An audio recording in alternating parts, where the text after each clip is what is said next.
Alright, here we go, and spawning in the top right hand corner of 2000 Atmospheres LE in our first quarterfinals match, we have the Mexican Protoss player representing Alpha X. We just saw him take down a Zerg, and now he is up against a Terran. It is Pacomike.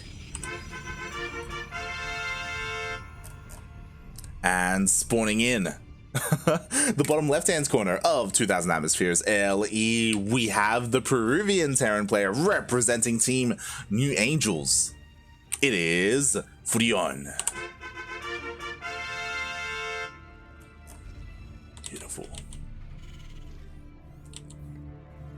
As we get into our first and probably last TVP, as Furion is the last remaining Terran player in the entire tournament. So if you're a fan of Terran, give him your energy, because he's gonna need it, especially against Pacomike. Oh boy, oh boy. Yes, Hepatitis C, you wanted to look up some of your matches if you had them. If you're talking about competitive matches, there is probably some on YouTube. I did compete a couple of years ago, not like seriously by any means. Oh my god! As he's taking the gas. Dot dot dot, says Pacomike. Yo, I'm a massive fan already. Furion with the gas steal here. I love it. Oh my god. Gah! Furion, he's doing it for los peruanos out here. Enki as well. Gah! Let's go. So, gas steals, it's like up in the air whether it's worth it or not. Todos su gas. Sí, everyone in the chat. Gah, of course, is the war cry of Peruvian players. Oh, and están todos en el chat. Oh god. But yes, so doing a gas steal against, oh beautiful, against a Protoss is ideal. Like, that's where you want to do it. Gas of course is the most valuable to Protoss players. Typically you don't want to gas steal a Zerg player because they get lings out pretty quickly, and you don't typically want to gas steal a Terran player either. It is, you know, questionable whether or not it's worth it, but if you're a Terran player, as we saw, you can always cancel your refinery. Like, you can always like build it, leave it at a certain health, and then cancel it later on. So, you know, it's not a massive investment. Meanwhile, ooh, the Reaper does get into the main base of Pacomike, and already 2 probes do go down. Maybe a third if he, no, okay, he does back off, doesn't head into that mineral line. Oh my god. Nicely done. Meanwhile, at the same time though, yo, Pacomike, he's also dishing it out. He does have an adept here in the natural base, does delay the CC by taking down an SCV. Nicely done there by Pacomike. And honestly, this hurts a lot more than the gas steal. And losing 2 probes. Like, he's delaying so much mining here at the natural, like delaying the CC, delaying the orbital as well, you know, which, I mean, I'm sure Furion would love to be morphing it into it at the moment. Oh my god, he even takes out the Reaper. The Adept is still alive. Oh, can he get it? He does not get the SCV in time. He does get a kill, but the CC did just barely finish up. Ooh, thankfully for Furion. Pacomike, he's memeing it up. We have a pylon here in the left-hand side of the map. The probe has stuck around as well, so he does want to proxy something. We'll see if it's just a gateway. No, it is not. Oh my god. As I love it. We already have the Twilight Council. He's actually researching from the Twilight Council as well. He's researching charge. He wants to get into charge lots. And also DTs. Oh boy. Ay. So this is disastrous for Furion. Like, this could be game ending, especially if he doesn't save energy for scans. Like, he doesn't have any missile turrets, he doesn't have any eBay. Like, why would you have an eBay at this time in the game? He does have 2 orbitals, which is great, but because his CC was delayed so much earlier, he wants to mule. Like, he wants to catch up in terms of the economy because of his economy was hurt early on, right? So he has incentive to just mule hammer as much as possible. So this is scary. At the same time, Furion, he is diving into the main base, dropping 4 Hellions, but there are 2 Stalkers here already. Wait, he doesn't even care. He just drops the Hellions regardless. He's diving into the mineral line. Oh, the probes, they are lining up. Oh my god! No! The entire mirror line. Aye. 10 probes go down. 6 of them do get saved. Just barely by the Warp Prism, but that was a lot of damage. Pacomike, please. The worker splits were just not there. They all bunched up. They all lined up. Aye. Nice damage done there by Furion. But is he ready for the DTs? That is the big question here, as the War Prism is going across the map. He already has an observer as well. Meanwhile, we've been focusing a lot on what Pacomike's been doing. Furion, he opened up with a 1-1-1. He is working towards Banshees and Cloak, so some nice harassment opportunities here. Oh my god, Furion is actually playing mech. He's playing mech against Protoss right now. We have 2 factories on the way, no tech labs on the racks, no upgrades whatsoever. I love this. The problem is that this takes a while to really get going, and the DTs are already here. There is enough energy for... No, there is not, actually. No, there is not. Okay, there is enough energy for 1 scan. Soon 2 scans. 1 gets used here in the natural base, and the DT does get taken out. Meanwhile, at the same time, there's a DT here in the main. Scan gets wasted because there aren't enough units to really chase these DTs down, and that's it. That's what. Okay, no, never mind. There's a third CC. Scan puppy, there it is. Only 1 DT falls. The others get saved by the Warp Prism, and that was the final scan of Furion. But Furion immediately started, because he had the tech lab on the starport. Hey, he's just making a Raven. I love it. He will be able to defend. At the same time, it looks like a couple of probes have gone down as well. I apologize for missing it, but it was this, or the Banshees, I assume, as the Banshees did go across the map. So honestly, Furion, he's keeping up with Pacomike. I didn't think this is something that I would say in this series. I thought this was going to be completely one-sided, but Furion, he's defending at home and he's dishing it out across the map. He is harassing, killing as many probes as possible. There are stalkers and there is detection, so this will get cleaned up. At the same time, yo, Archon drop in the main. Oh god, this is dangerous though. There is a Raven. He can interference matrix or disable the War Prism, but the War Prism does manage to escape. Oh my god, head towards the natural base. What is there here at the natural to defend? Furion, please! Please get to the natural! Oh my god! As more SCVs do fall, the SimCity working a little bit against him. Ooh, nice matrix on the War Prism. But the Raven gets taken out. Oh, I don't know if it was worth it. Aye. The Archons will get cleaned up thanks to the matrix, as that does mean that the War Prism cannot pick up the Archons.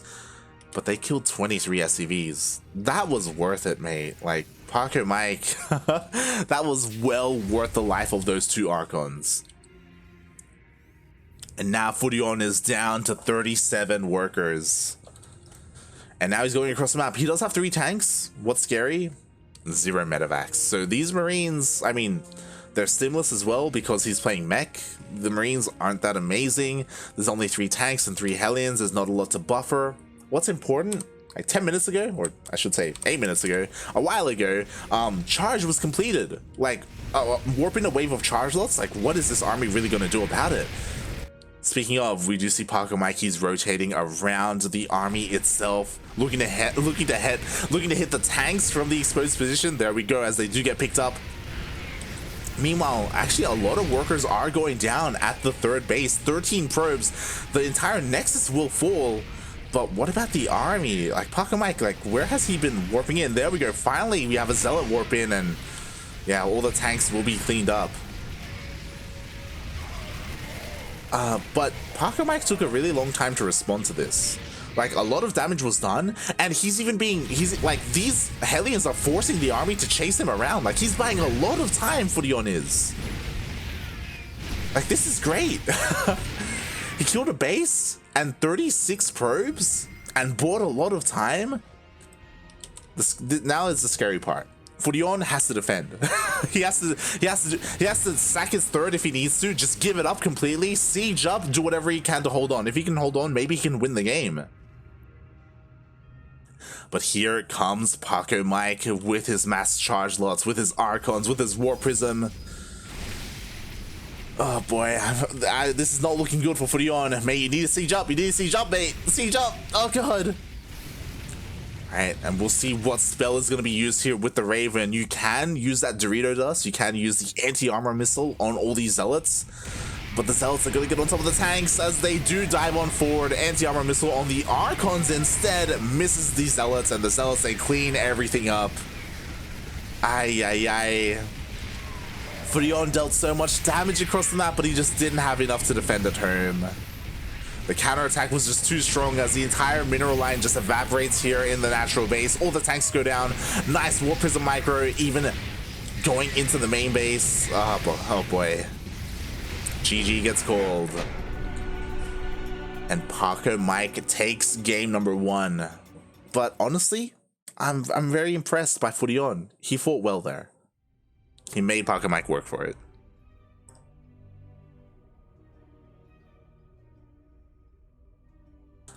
As we do have a neighbor mowing the lawn in the background.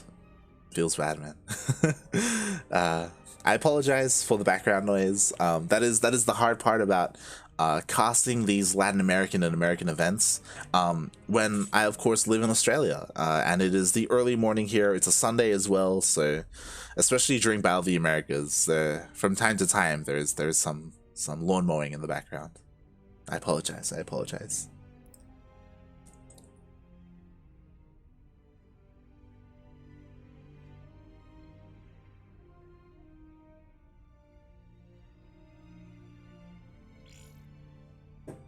Oh boy.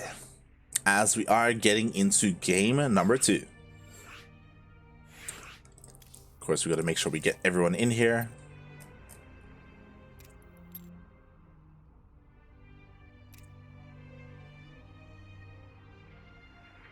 I should have joined the Battle of the Americas. You should have. I should say this. For those wondering, Battle of the Americas is a weekly tournament and it is region locked. So you do have to be from the Americas, you know, whether it's North America or South America or Central America. But as long as you're there, then yeah, you can sign up, you can compete.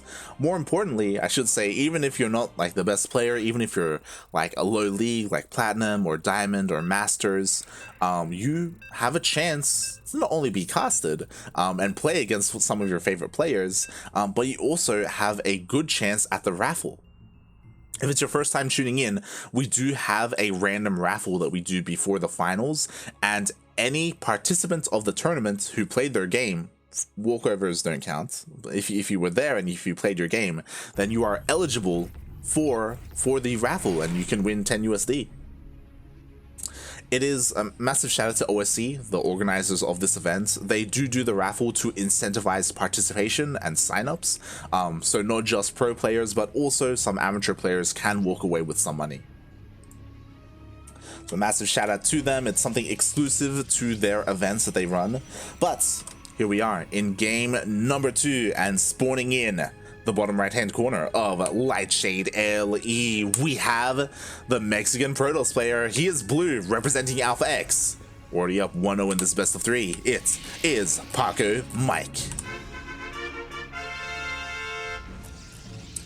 And spawning in the top left hand corner of Lightshade, we have our Peruvian Terran representing Team New Angels. It is Furion. Now, I may be Peruvian myself, but I have no idea if Furion means something.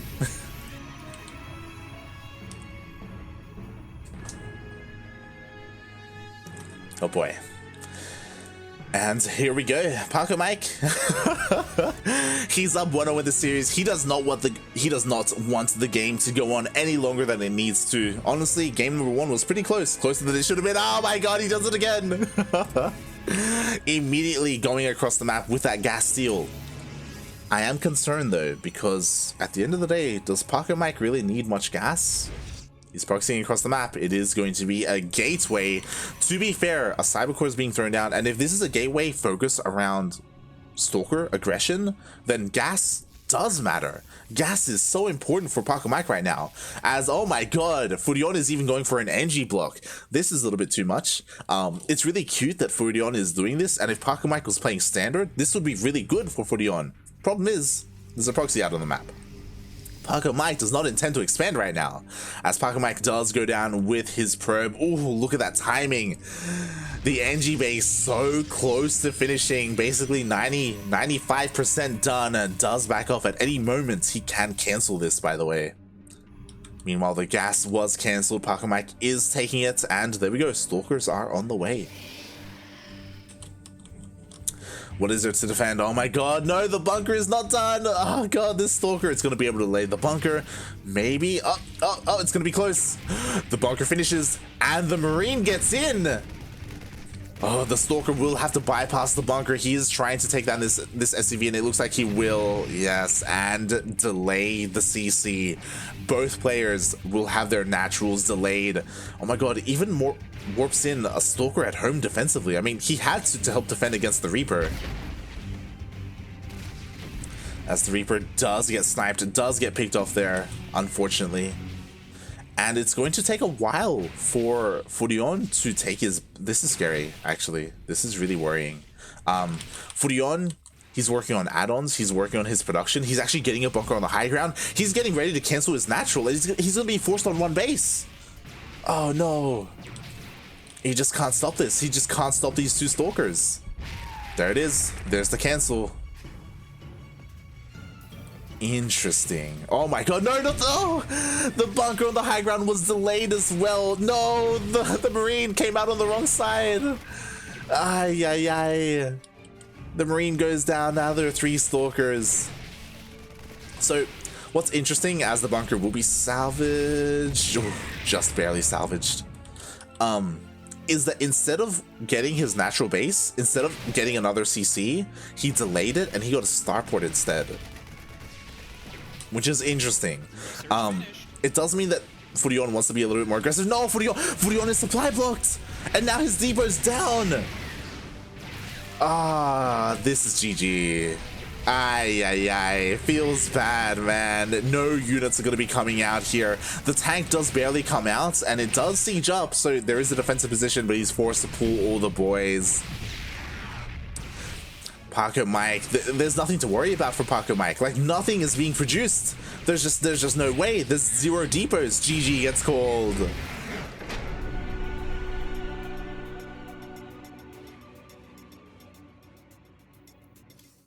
And Pacomike takes the series 2-0.